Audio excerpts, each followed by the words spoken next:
to Jerry all the time. You know, we've had time to go through the self scout, so I can't really.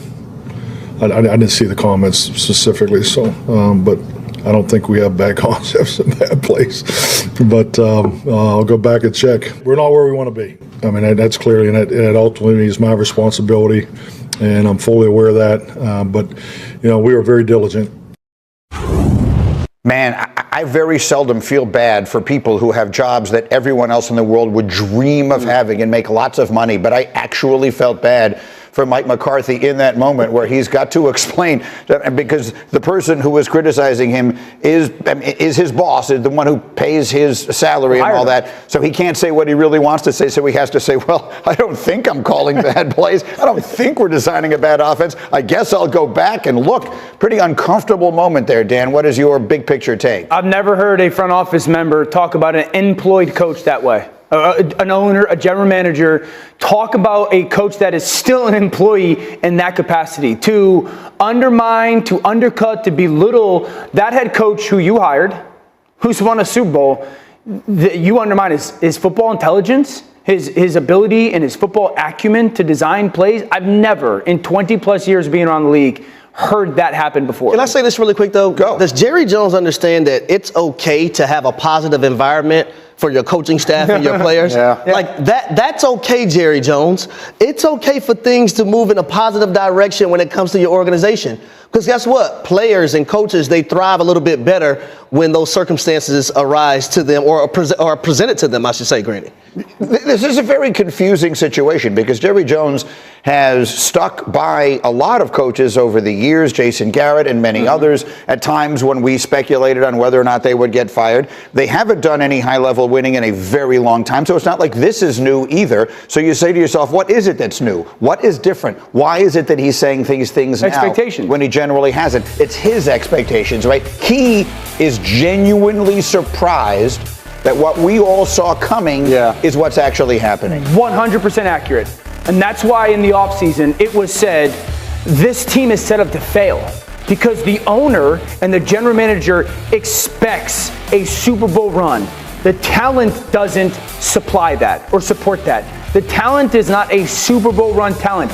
It's the least talented football team they have had since Dak Prescott became the starting quarterback. That's how I feel about their talent. And that's the tough thing about it, because when you're the owner and the general manager, as ownership, you of course have the expectation to win when you're paying your quarterback $60 million a year. But as a general manager, you haven't built the team to do so. But as the owner, how do you call yourself out for not building a team? So the comments we're hearing when you're talking about offensive scheme, when you're talking about we couldn't figure out how to use a Derrick Henry, you're saying my coaches aren't smart enough to figure that part out. Just think about Mike McCarthy's week right now. Of course. You go into the bye week after a win on the road against Pittsburgh in dramatic fashion. No, they got obliterated by Detroit. Oh, excuse me. Yes. So you go into that after getting absolutely dump trucked.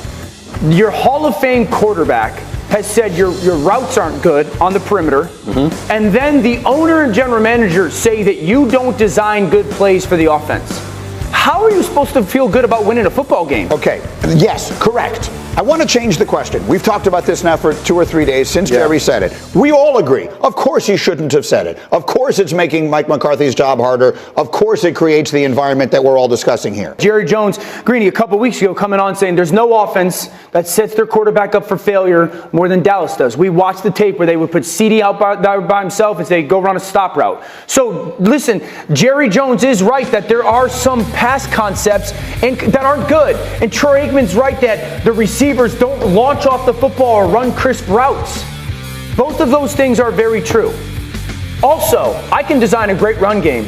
If we get whooped at the line, that's not on design. I can design a great defensive front. So if we get whooped at the line, that's not design. Then he's not right. No, there is some truth to it. But as a general manager, you're just saying if you don't have the talent within the locker room, because coming into the season, we talked about it, 1 through 53. You don't think it's a good roster. Where should they be at this point? Should it be 4 wins instead of 3 wins? So my thing is, when you build a team and you go into a season, we can look across all 32 teams. Some of the teams are saying, hey, we're kind of rebuilding. We know it's not going to be a pretty year. the Dallas Cowboys roster spoke to that. But here's when the results don't happen, you're like, oh, well, we're not coaching. J-Max, here's the question to ask. Is the coaching elevating the talent or minimizing the talent? I would say that the coaching offensively minimizes the talent. Minimizes it. Now, I don't think that the coaching would make this a 6-0 football team, but I don't believe that the coaching is taking average talent and getting it to perform in an above average way. So I want to get to a play really quick, y'all, that highlights a lot of things that we're talking about right now. Not having the ability to have Derrick Henry at the running back position. Mike McCarthy not putting players in the best situations to succeed. And also, this is the 3rd and 1 right here versus Pittsburgh. They rush to the line of scrimmage. They're running a man concept versus zone. What I would like for Dallas to do in this situation is have 2 plays call in the huddle. Because if you see man coverage, you run the pass play. If you see zone coverage, you run the football. Also, if you have Derrick Henry, number 22 in the backfield, that also helps for 3rd and 1. But also, what Troy Aikman is talking about, Jalen Tolbert at the top of the screen, he's running like a go route, and I know based on concept, he's supposed to have a corner route. Sure. So all those things came up in that one play on 3rd and 1. Let's have the contrast with this, J-Mac. Okay. Yeah. When it comes to the coaching, is it elevating or minimizing the talent? Detroit's a really talented offense. Is the coaching elevating that? Absolutely. Okay. Minnesota, really talented. Is the coaching elevating it? Yeah, but San Francisco. Yes, absolutely. Cliff Kingsbury in Washington. You're also naming teams that have weapons after weapons on the offensive side of the ball. Washington and Cliff Kingsbury. That's not a very talented that Washington is the exception in the list you just said. But as you're going through, but they're still getting elevated. Jared Goff's an MVP candidate. Absolutely. So that's my thing. Let me get Shefty in. Or not. Anyway, the point of it. I think you asked me a question. Again, I think what's getting lost is there's all this cowboy noise, and we're talking about the concepts and the offense and the coaching. And the fact of the matter is, they are 3-3. Yes. They are 3-3, and they're going to San Francisco on Sunday night to play a game that becomes critically important to both teams because the loser of this game is going to be reeling. Dallas at 3-4 is going to reignite all these conversations we're having right now in the weeks to come. San Francisco's on the ropes with all the injuries that the 49ers now have. Somebody's going to come out of Sunday night in a very important game, in a game we didn't expect to be important in the way that it is, in a very challenged and difficult spot. And if Dallas loses Sunday night, coming out of a bye, to go to 3-4 in a division where the Commanders are better than everybody expected, with the schedule the Cowboys have ahead, Dallas is going to be in trouble. There's going to be a lot of conversation. Mike McCarthy is the same coach where last year Dak was an MVP candidate. Right. CeeDee Lamb was atop of the league when we talk about receiving. Same offensive coach. I'll make one quick point before we go, if I may. That sometimes at this point of a season, obviously winning and losing is the objective here. But if you look at teams' point differentials, they frequently tell you a story along the way of how good or bad a team is. The San Francisco 49ers, we're incredibly worried about them, right? That right now they're sitting at 3-4. They have a positive differential. They're plus 22. The Cowboys are 3-3. They're minus 42. That's worse than the Tennessee Titans, who are 1-5. Wow. So they have not played. But they've gotten blown out twice. Well, they've gotten blown out 3 times. The Baltimore game they made look much closer at the end with that fourth quarter. True. They were non-competitive in all 3 of their losses, and that's the point. Sometimes those things, as the season goes on, are the best. There's a lot of stuff happening around the NFL. Oh, ton. So we did not expect on this particular week 8 of the NFL season kickoff Thursday for every sports show to lead the program with Jerry Jones and Mike McCarthy drama. No. Yeah. Now, Jerry Jones stops by the flagship radio station down there in Dallas, and he says a lot. Jerry Jones, anytime he talks, he says a lot. Wide open. Yeah, it is a lot of things. He said something in the middle of an answer, though, that has sent the world into a little bit of a tizzy. And I honestly did not expect the response from the sports media people, so I must have heard his answer differently than other people. But here's Jerry Jones on the flagship station down in Dallas talking about, like, the problems with the team. This inevitably would lead to a lot of people even questioning McCarthy. Is Jerry Jones saying you're a big dumb dipshit whenever it comes to football? Pretty much. Yeah. Here's his answer, and then we'll talk about it after. But the point is that we've, in my mind, we're not playing very good football right now at all. And it's beyond whether or not we have Derrick Henry or not.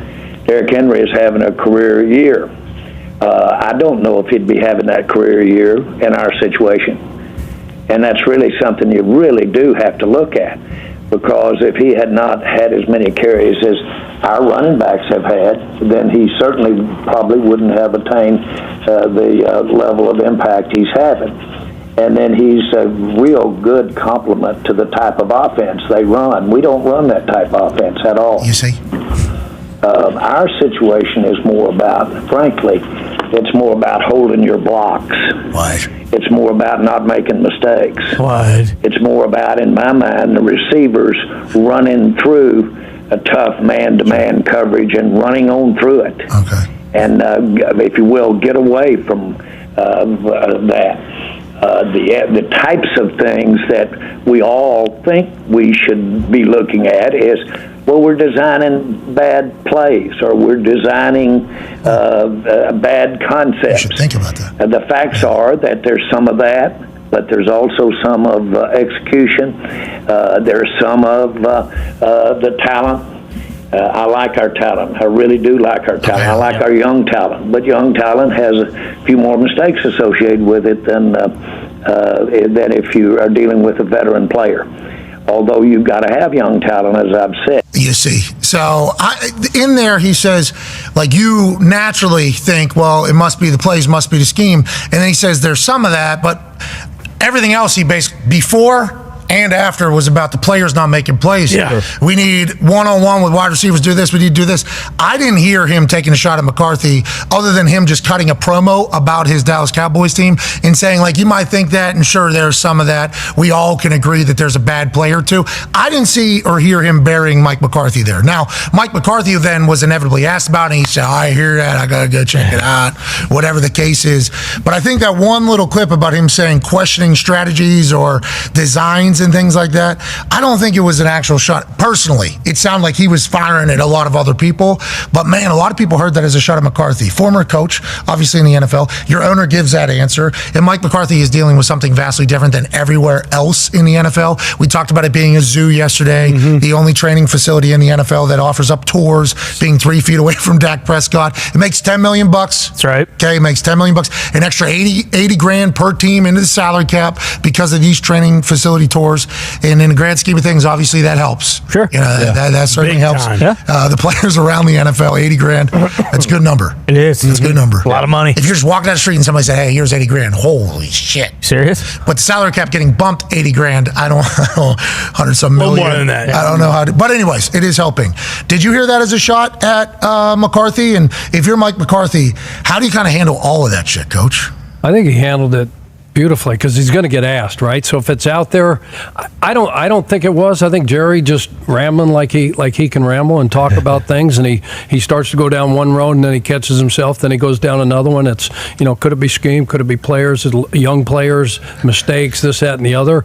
So Mike handled it well. If I'm him, I just take it. Okay, my owner's being my owner, right? Jerry being Jerry.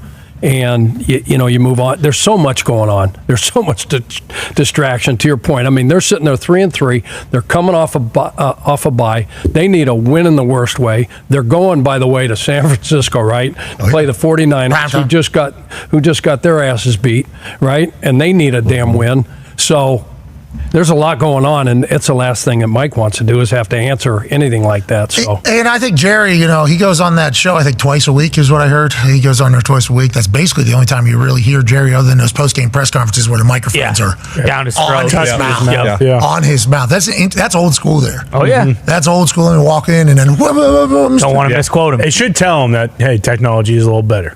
Well, in that, there's some people utilizing technology. From the last scrum I saw, there's one phone. From the phone that I saw, you can see everybody else's phones. You can see, do a little look around on these phones. Some of them are using a voice memo. Yep. Some of them are using that. Some of them are using another, like, editing, I think, like an audio editing app in there. One guy I saw was on this side. He was holding it with his left hand, I think, kind of around Jerry like this. It was transcribing it immediately. Like, the entire thing was just getting transcribed. Yeah. It was like voice to text, exactly is what it was. And he had that thing real close, because if he does miss a couple, it'll start. Yeah. That one, the transcribing voice to text one, you get off 3 words, all of a sudden that sentence done. Screwed. vastly different. You're going to have to go back. I thought that was genius, though. Yeah. I'm like, there is a good tag team partner there. Mike McCarthy goes from Green Bay to his basement every single day as a fired coach. He goes down to Dallas. He sees this entire zoo. Do you think he yearns for the days when he was a Green Bay Packer head coach, Tiger Man? I mean, maybe a little bit, but I think like we all talk about this. Like, you know exactly what you're getting into when you go to Dallas, and I don't think anyone could ever really say, like, especially all these guys who have been in the NFL for so long. I don't think there's ever really like a wow. You know, you hear all this stuff about the Cowboys, but then it was so much different when I got there. Like, he knew exactly what Jerry's like. Jerry owns the team. He can do whatever the hell he wants, and he's going to do whatever the hell he wants. He has for the last 20 years. So maybe to a degree, but I mean, it's not like, Green Bay, although there's not as much of like the media, craziness like there is in Dallas. Like, the expectation to win, like right there with the Cowboys, if not more so in Green Bay. All right, so let's move off of this discussion. Connor, did I hear it wrong? No, I don't think so at all. I mean, the Cowboys aren't a good football team. So when the owner comes out, yeah, for sure, they're decent, but like the Cowboys where they want to be, like he's going to come out and say, yeah, we're not playing good football on offense, and they aren't. So I don't know why it's like a burial. It's not like he came out and said, hey, everybody needs to get the hell out of here. Mike McCarthy doesn't know what he's doing. He said, hey, we're not blocking well. Our receivers need to be better. Our young guys need to be better. Like, isn't that what I feel like that's pretty status quo right there when it comes to Jerry Jones and just owners in general talking about their team. Yeah, it's almost one of the most basic answers he's given ever. It's become like, well, and it obviously, the fuel to the fire is the fact that he's on his last year of his contract. That is Mike McCarthy. Right. So he's like, is he a lame duck, or is he just waiting until his contract's up? Because Jerry Jones is a guy that said, we negotiated a contract, is what we're going to do. And then at the end of the contract, we will see whether or not we want to continue that. Remember, Jason Garrett decision took like years for Jerry Jones to make. So how will Jerry Jones handle the Mike McCarthy contract talk going forward? How will Mike McCarthy handle the team going forward? Because they're still in it. Oh, yeah. Like, this is not a season over type situation. The training facility tours, I'm telling you, we've talked about it here for a few years once we learned about it.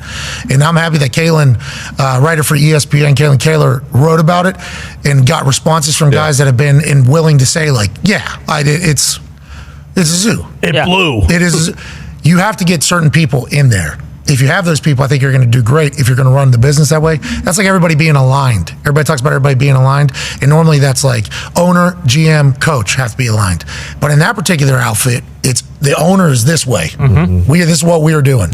So GM is him and his family. You're going this way. Coach, you got to go this way. But it's also the players too. Like, hey, players, you have to also be able to handle the way this team's going. Yeah, there might be a chopper that's coming down. You're going to be on prime time every single week. You're going to have tours walking through while you're trying to work out. Just like everybody else in the NFL is trying to work out.